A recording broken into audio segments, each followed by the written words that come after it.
Abramos a palavra do Senhor na carta de Tiago, no capítulo 4.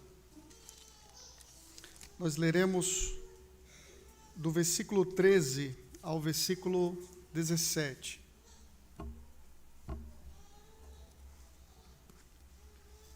Assim nos diz a santa, bendita e inspirada palavra do Senhor.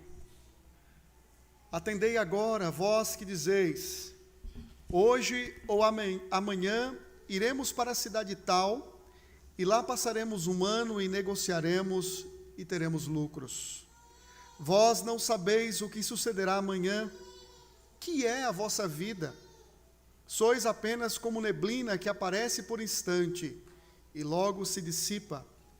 Em vez disso, deveis dizer, se o Senhor quiser, não só viveremos, como também faremos isto ou aquilo. Agora, entretanto, vos jactais das vossas arrogantes pretensões. Toda jactância semelhante a essa é maligna. Portanto, aquele que sabe que deve fazer o bem e não o faz, nisso está pecando. Que o Senhor nos abençoe, meus irmãos, e que o nosso Pai nos edifique nesta noite, por meio da sua santa e bendita palavra. Vamos orar ao nosso Deus neste momento. Senhor, nosso Deus e Pai, louvamos o teu nome e agradecemos ao Senhor por esta noite na tua santa e gloriosa presença. Pai de amor, em nome de Cristo, queremos receber do Senhor a tua palavra, queremos ouvir a tua voz, queremos a edificação vinda do alto. Senhor, nosso Deus, é o anseio da nossa alma, recebermos a instrução do Senhor. Tu sabes, ó Deus, que por nós mesmos não somos capazes de entendê-la, de absorvê-la e de vivê-la. Portanto, clamamos ao Senhor neste momento e suplicamos que o teu Espírito, ó Deus, nos traga iluminação, clareza, entendimento, para que, ao entendermos a verdade do Senhor, a coloquemos em prática no nosso dia a dia, nos nossos instantes privados, mas também na nossa vida comunitária, que possamos testemunhar da grandeza do Senhor, do amor do Senhor, do poder do Senhor. Ó Deus, é a nossa oração em nome de Cristo para a tua glória. Amém.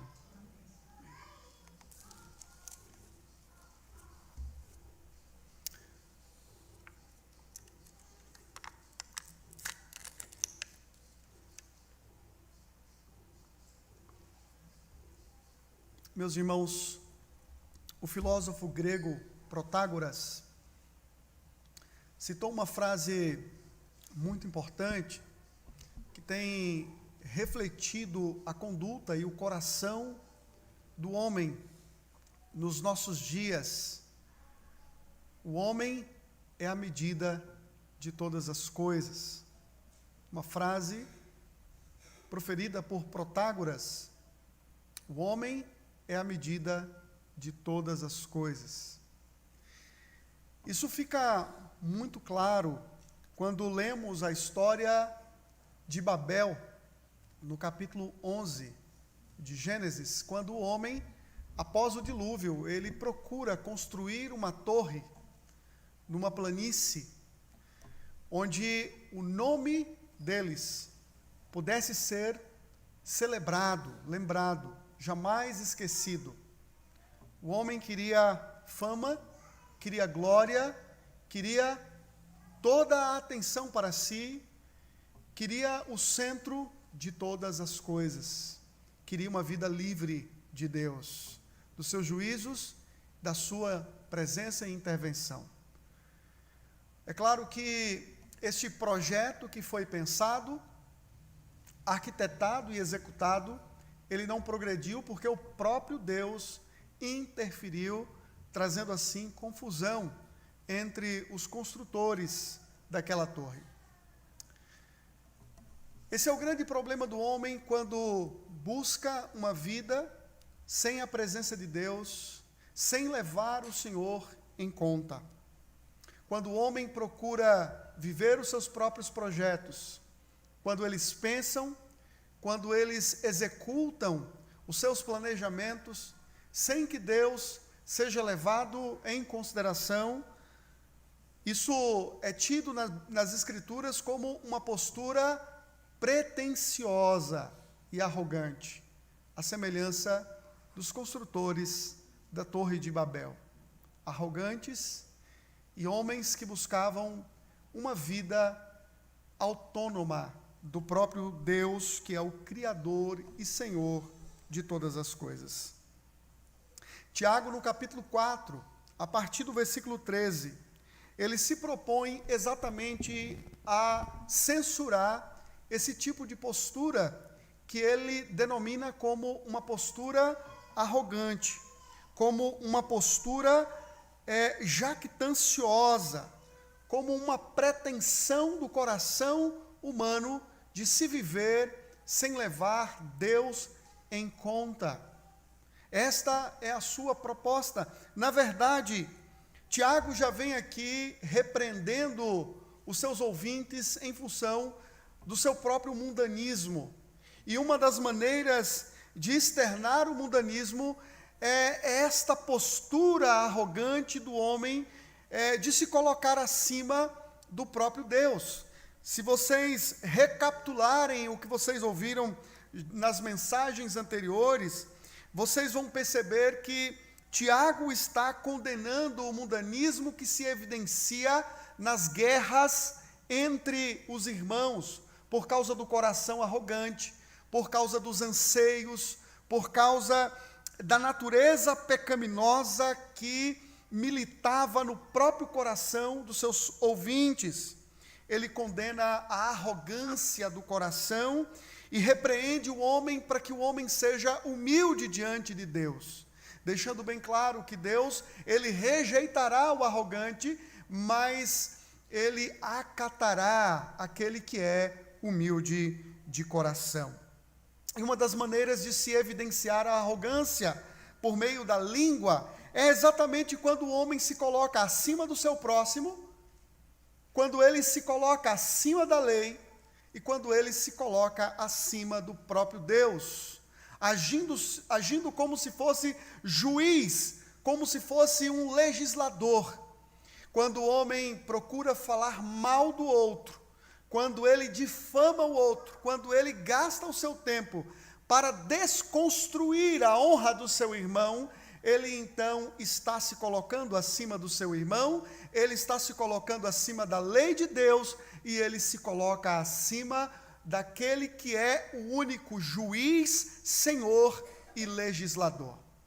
E agora, quando o homem, ele arrogantemente procura planejar a sua própria história, planejar a sua vida, planejar os seus negócios, e busca executar o que ele pensou, o que ele planejou, sem que Deus seja levado em consideração, ele mais uma vez está se colocando acima de Deus e revelando um coração orgulhoso, vaidoso e carnal diante do Senhor.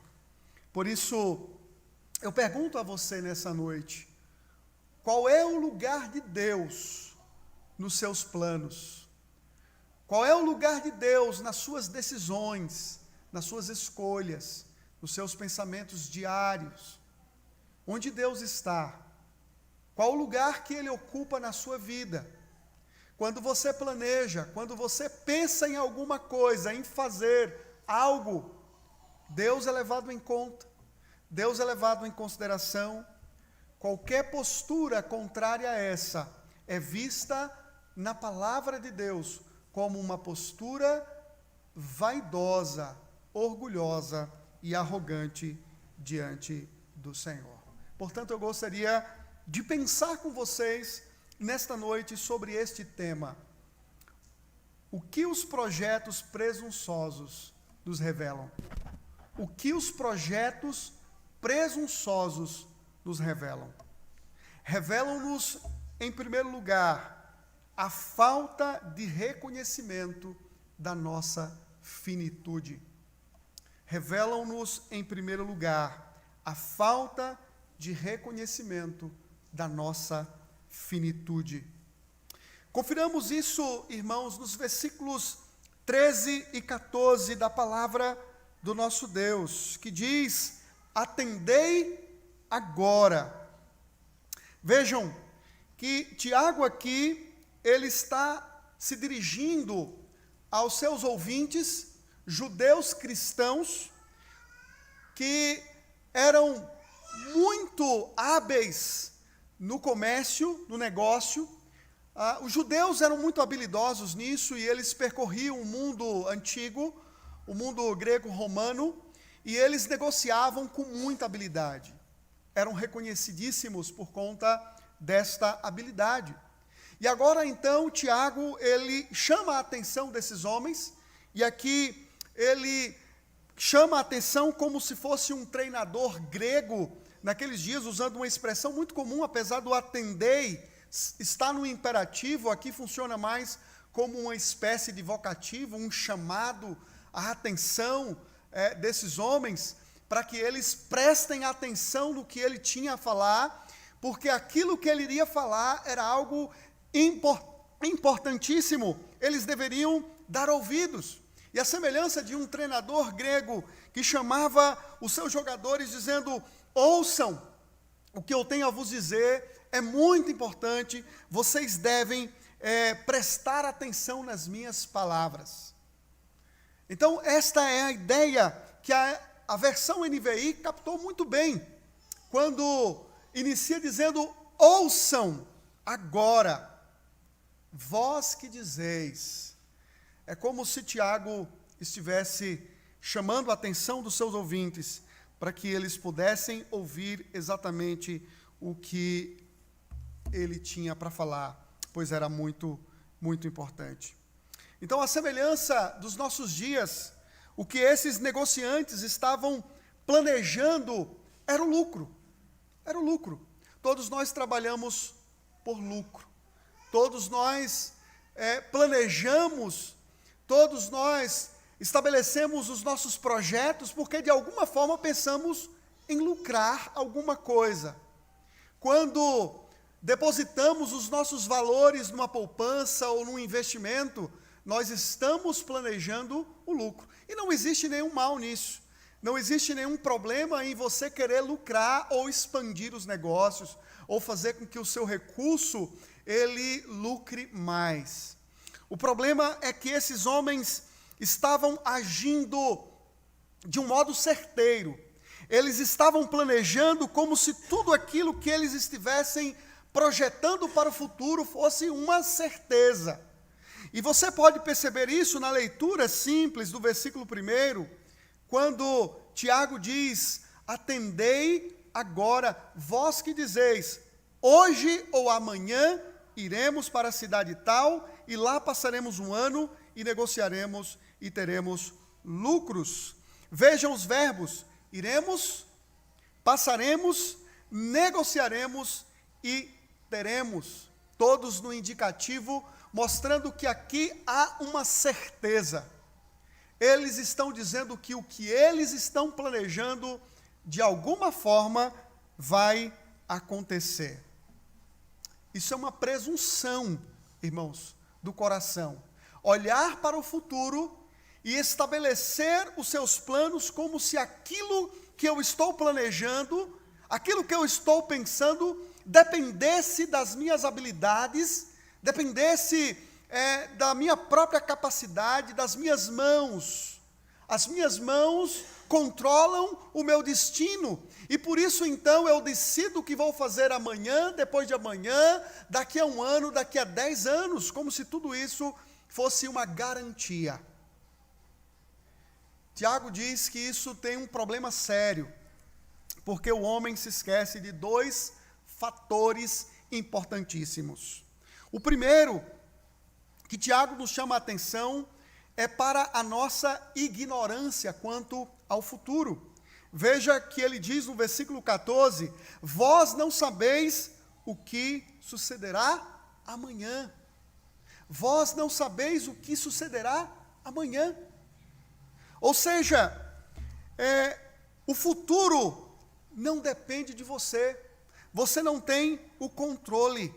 Nós não temos a mínima ideia quanto ao que nos reserva o amanhã. Não sabemos o que acontecerá daqui a alguns instantes.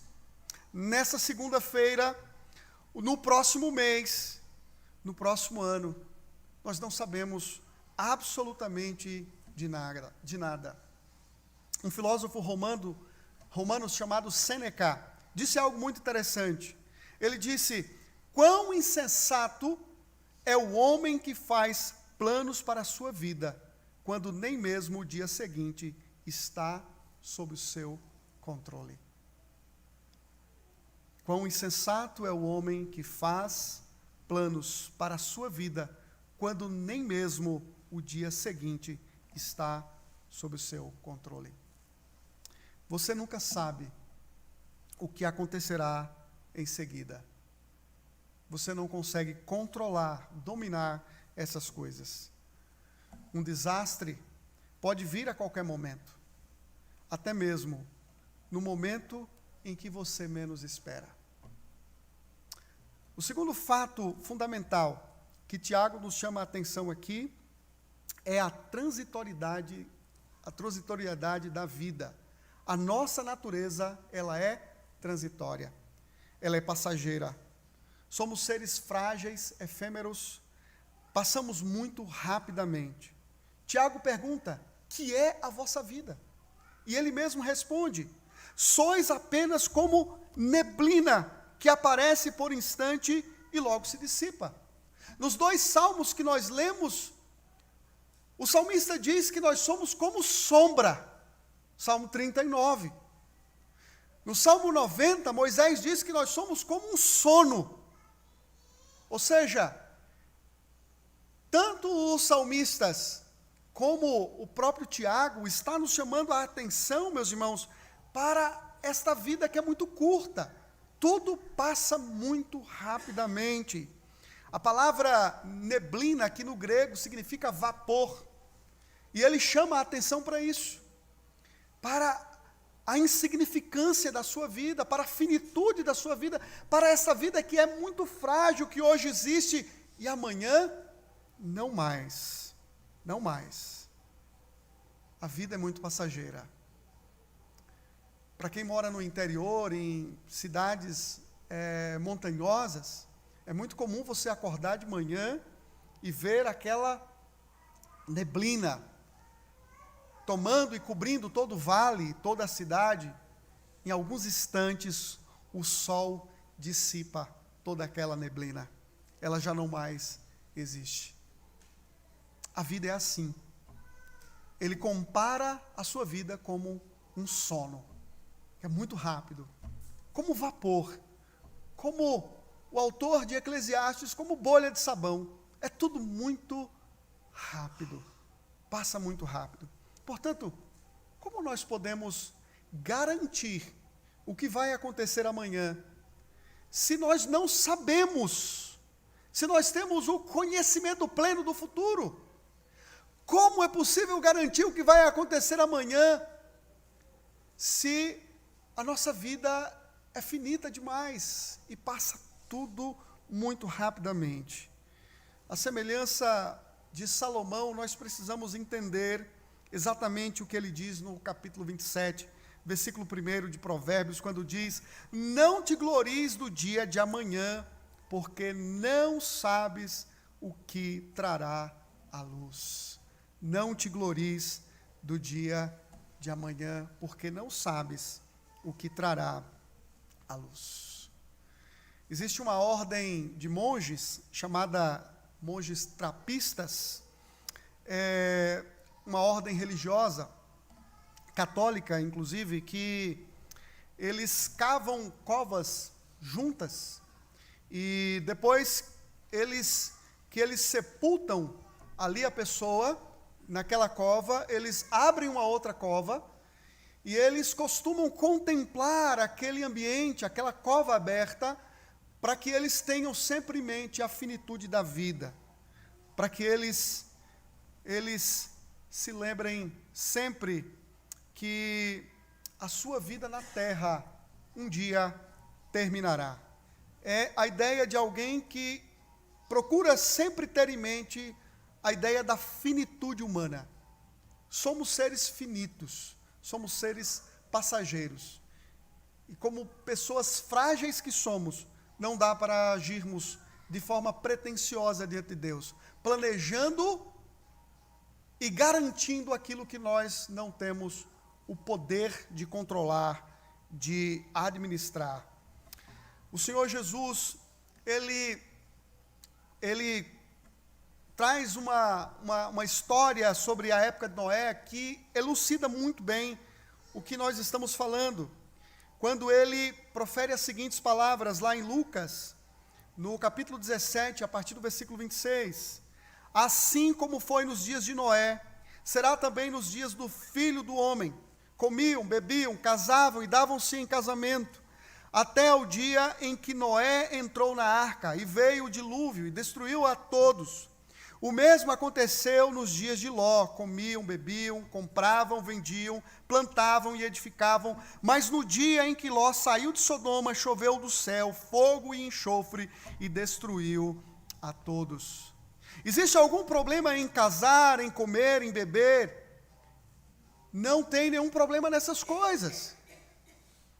Isso não é um problema em si mesmo, como não é um problema planejar e desejar o lucro. O problema é viver como se Deus não existisse. O problema é excluir Deus da vida. É o que Jesus está advertindo. Um dia será exatamente como Noé. O Filho do Homem voltará quando todos estarão executando os seus planos, os seus projetos, sem que Deus seja levado em conta.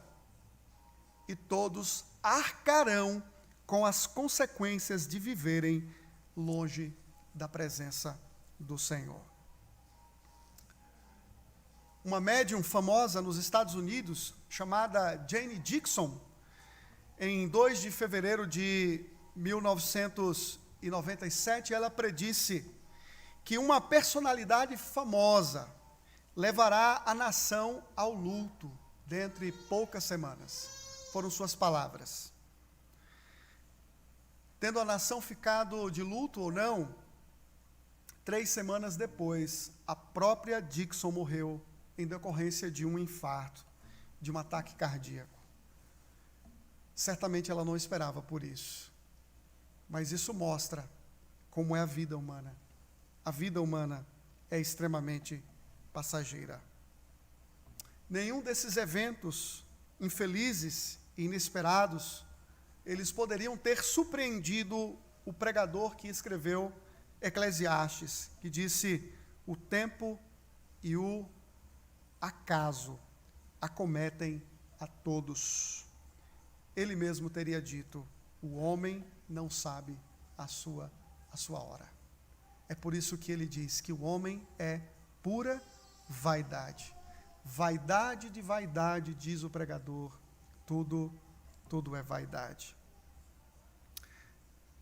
Por isso, trabalhe, planeje, busque expandir os seus negócios, mas não se esqueça de considerar o lugar devido do Senhor. Deus é o Senhor soberano sobre a sua vida. E Ele não pode jamais ser negligenciado ou esquecido da sua vida. Meus irmãos, quantas vezes nós fazemos os nossos projetos? Quantas vezes tomamos decisões? Quantas vezes fazemos escolhas? Quantas vezes compramos algo? Quantas vezes decidimos alguma coisa na nossa casa e nós não consultamos ao Senhor? Quando fazemos isso, irmãos, nós estamos exatamente trazendo esta mensagem de que nós não nos lembramos da nossa finitude.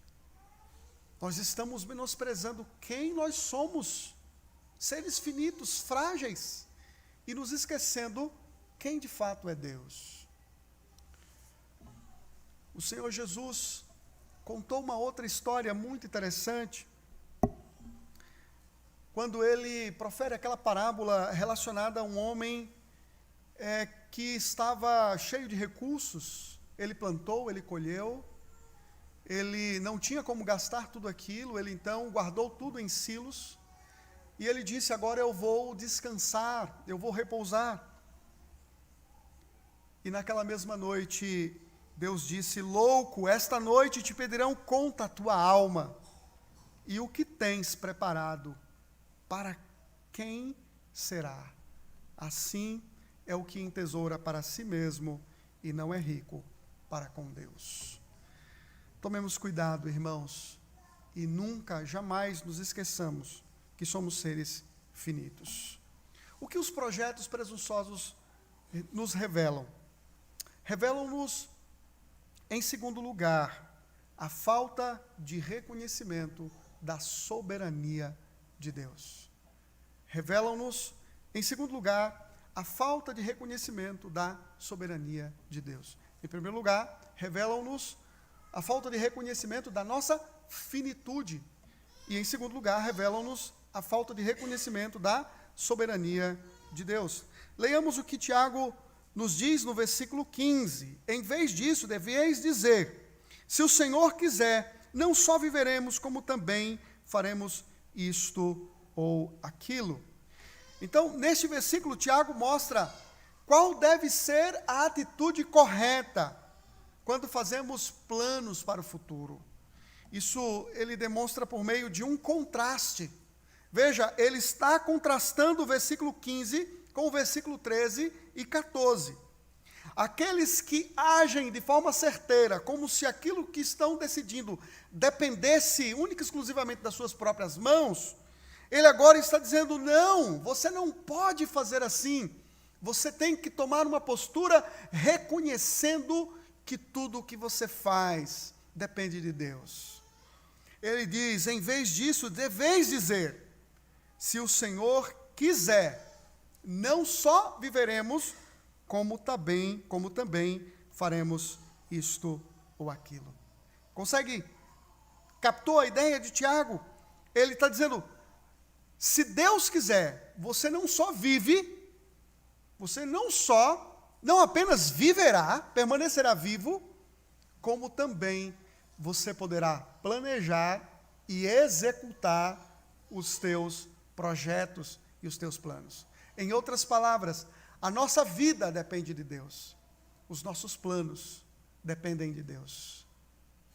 Nós não somos seres autônomos. Não podemos agir por conta. Não seríamos capazes, pois somos finitos e dependemos da soberania de Deus. Aqui nós aprendemos que este mundo não é um mundo fechado. Uma influência de fora da esfera material determina, em última análise, o êxito e o fracasso dos planos, bem como a própria continuidade da vida. Deus é Senhor. Por isso nós poderíamos fazer as seguintes perguntas: quem somos nós para saber melhor do que Deus o que devemos fazer? Quem somos nós para saber melhor do que Deus o que devemos fazer? Eu sou mais inteligente do que Deus? Você é mais inteligente do que Deus? Sem dúvida nenhuma.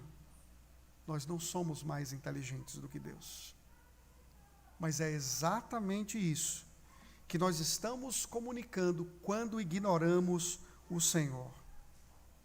Quando ignoramos o que Ele tem para nós. E quando realizamos as nossas próprias decisões e as nossas próprias escolhas. É isso que estamos comunicando a Deus. Nós sabemos mais do que o Senhor. E nós somos mais espertos do que o Senhor.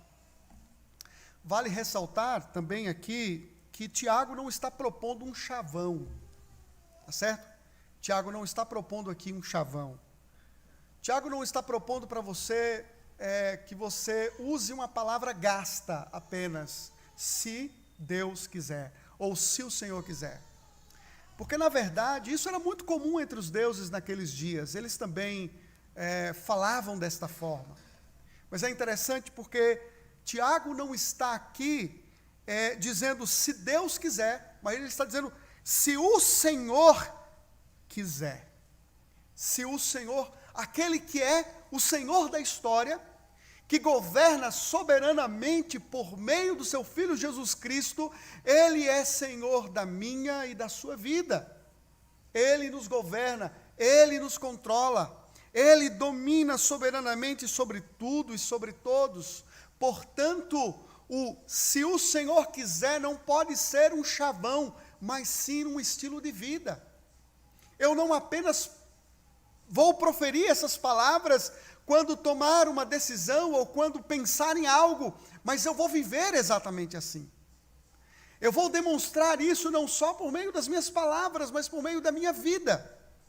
Quando eu me coloco de joelho em oração na presença do Senhor, quando eu busco resposta na palavra de Deus, quando procuro irmãos mais sábios para me aconselhar com eles e para buscar desses homens e mulheres conselhos de Deus para a minha vida, quando eu não souber que decisão tomar, que postura tomar, eu recorrerei à palavra, recorrerei à oração, recorrerei aos meus irmãos mais sábios e mais prudentes do que eu, para que ore comigo, para que interceda comigo, ou por mim, ou pela minha família, ou pela minha empresa, ou pelos meus negócios, ou pelo meu trabalho.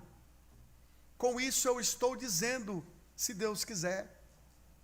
Porque eu não só estou proferindo em palavras, mas estou evidenciando com gestos, atitudes na presença do Senhor.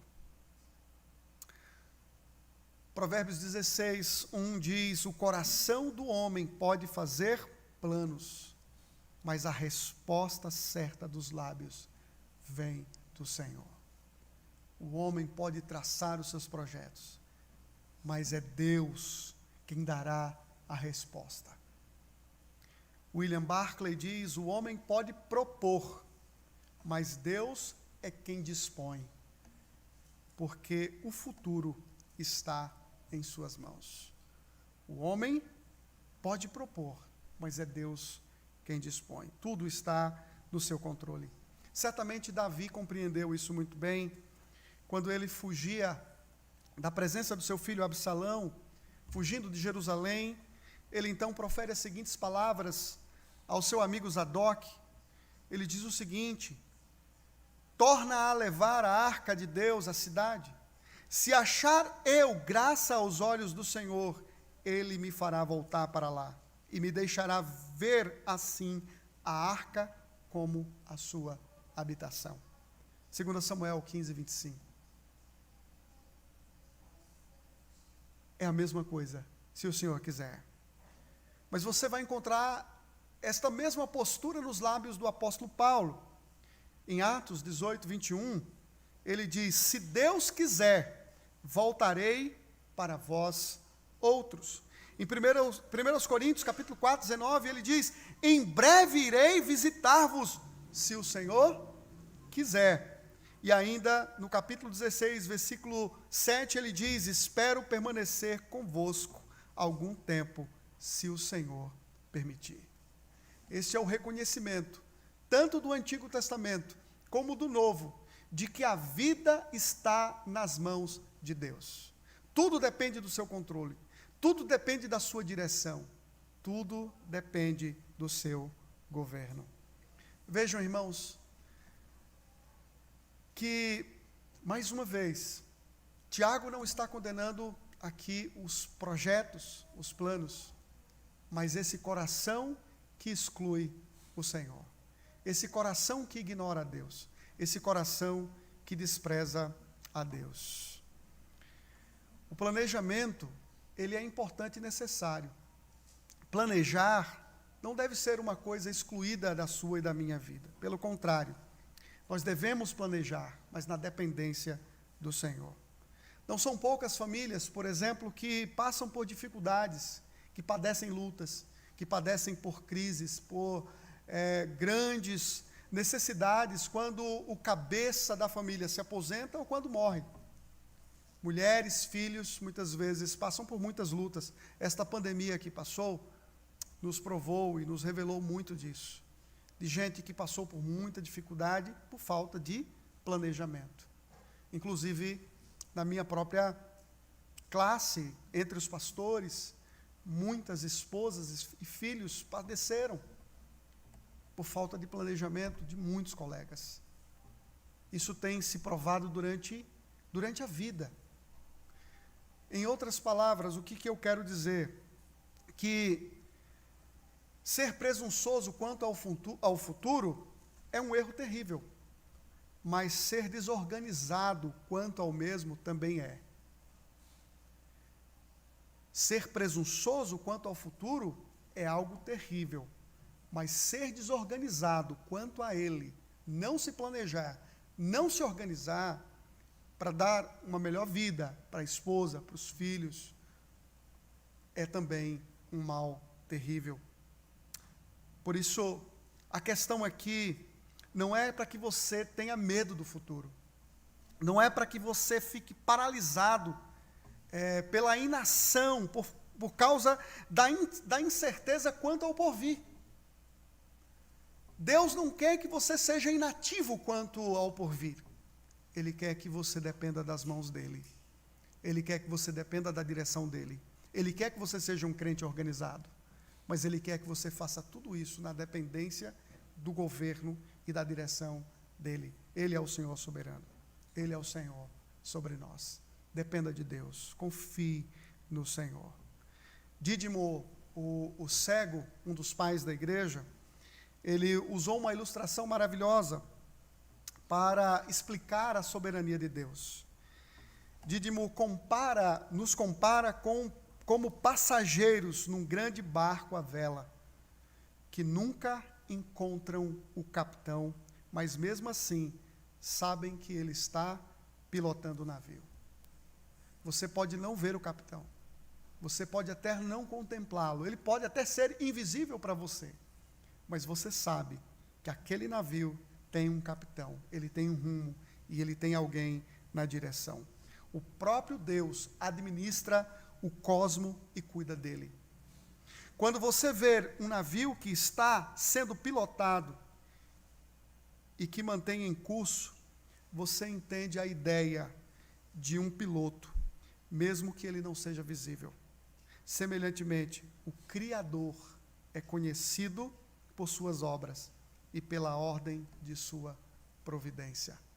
Deus é o Senhor providente da sua igreja, ele governa a sua igreja, ele governa o seu povo.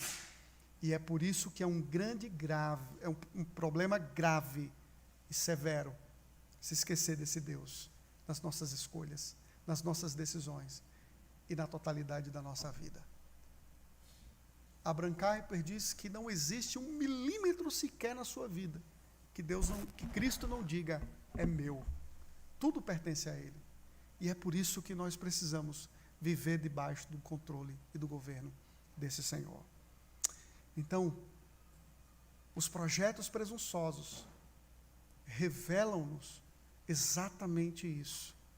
A falta de reconhecimento da soberania do Senhor. Reconheçamos o seu poder e a sua providência na nossa vida, na nossa história. O que os projetos presunçosos nos revelam?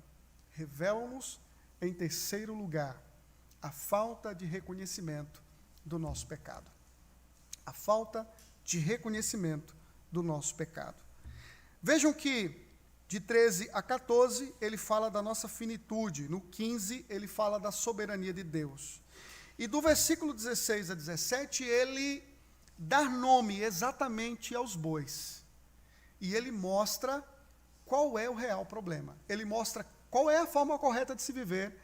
E aqui, então, ele censura de forma direta e severa o real problema dos comerciantes.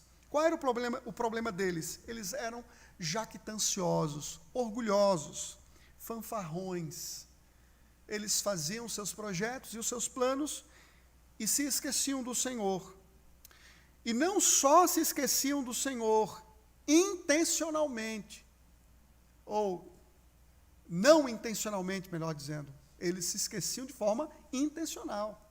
Eles sabiam que era certo ser feito, e, no entanto, eles tomavam uma outra direção. É como se a gente pudesse pensar o seguinte: muitas vezes o nosso problema não é por falta de conhecimento. O problema da igreja, os dilemas que nós enfrentamos, não é porque nós não somos bons doutrinariamente. Não é porque não conhecemos doutrina. Não é porque não sabemos que somos finitos. Não é porque não sabemos que Deus é Senhor absoluto sobre tudo e sobre todos. O nosso real problema é, muitas vezes, a omissão do nosso coração. O nosso coração é omisso diante de Deus. E Tiago diz que isso é um mal.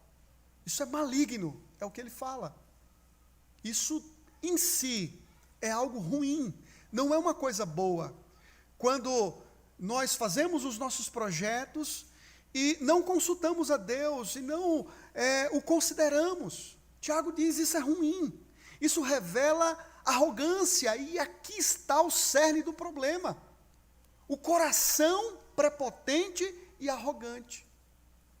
É o coração orgulhoso. É o coração que trata como se as coisas, elas fossem uma certeza. E isso revela uma insolência vazia diante de Deus. Uma presunção ímpia. Uma pretensão que confia na estabilidade das coisas terrestres. Por isso, então, Tiago está dizendo: eis aqui o problema. Eis aqui o seu problema. Quando você trabalha sem Deus, você está demonstrando esse tipo de postura, esse tipo de altivez de coração na presença do Senhor. E no versículo 17, então, ele fala que esse é o problema, a omissão. Ele condena aqui não a ignorância, ele não está condenando a ignorância, ele está condenando exatamente a omissão daqueles negociantes. Portanto, aquele que sabe que deve fazer o bem e não faz, nisso está pecando. Veja, olha o contraste. Toda jactância e semelhança a esta é maligna, ela é má, ela é ruim. Mas, se você sabe que deve fazer o bem, aquilo que é certo, o que é mal? O que é mal é planejar sem Deus. O que é mal é tratar o futuro como se fosse uma certeza. O que é mal é planejar e dizer: é isso que vai acontecer, é isso que eu quero. Vai ser exatamente assim. Não importa o que Deus está pensando, não importa o que Deus quer, é o que eu quero, vai ser desse jeito. Talvez seja um pouco assim, esdrúxulo isso, mas, querido, é o que as nossas ações elas revelam. É como a criança birrenta que fala: não é do seu jeito, pai. Não é do seu jeito, mãe. É do meu jeito. E ela faz toda a trama possível do choro, da birra, para que você faça exatamente o que ela quer. Meus irmãos, nós somos assim. Nós somos desse jeito. Quando nós planejamos sem Deus, é isso. E Tiago está dizendo: isso aí é mal. Mas o que é o bem? O que é fazer o que é certo? Fazer o que é certo é reconhecer a soberania de Deus. Fazer o que é certo é dizer: se Deus quiser, não só viveremos, como faremos isso ou aquilo. Isto é o certo. Mas se eu sei que isto é o certo e eu não faço, então eu estou pecando por omissão. Então coloque algo na sua cabeça.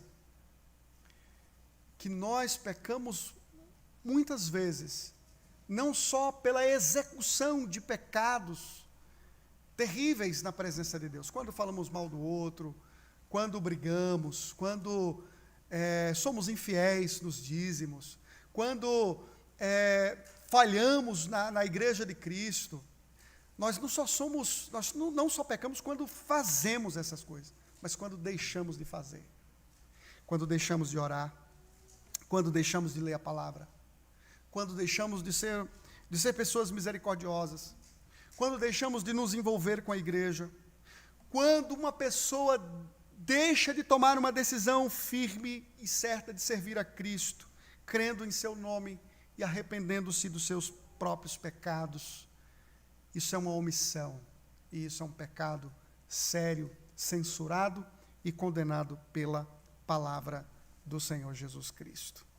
O Senhor Jesus Cristo condenou a omissão dos sacerdotes e dos levitas, quando passaram por aquele, do sacerdote e do levita, quando passaram pelo samaritano, agredido, ou do judeu agredido, melhor dizendo, que foi ajudado por um samaritano, e não por um sacerdote, nem por um levita. O Senhor Jesus também condenou o homem rico que desprezou a Lázaro, e o Senhor Jesus Cristo também condenou aqueles que durante a vida na terra deixaram de alimentar os famintos, hospedar os forasteiros, vestir os pobres e visitar os enfermos e os prisioneiros. O Senhor condenou a omissão desses tais. Então, irmãos, deixar de considerar Deus na nossa vida é um pecado de omissão. E aí eu pergunto para você, você tem sido omisso diante do Senhor? Você tem sido omisso diante da sua soberania, diante do seu governo, do seu controle, diante do grande piloto que governa, que dirige o nosso navio, que dirige a nossa vida? Você o tem ignorado, tem vivido como se ele não existisse na sua vida. Portanto, reconheça que você é um ser finito. Reconheça que o Senhor é soberano sobre sua vida. E reconheça que o pecado da omissão deve ser extinguido da sua vida. Portanto, nós aprendemos nesta noite o que os projetos presunçosos revelam. Revelam-nos, em primeiro lugar, a falta de reconhecimento da nossa finitude. Revelam-nos, em segundo lugar, a falta de reconhecimento da soberania do Senhor. E revelam-nos, em terceiro lugar, a falta de reconhecimento do nosso pecado. Qual é o pecado? O pecado da omissão. Que Deus nos abençoe, meus irmãos, e que o Senhor nos ajude a considerarmos o Senhor em todas as nossas ações, em todos os nossos pensamentos, em todas as nossas decisões, para a glória do soberano Senhor da história da nossa vida, o Senhor Jesus. A Ele toda a glória. Amém.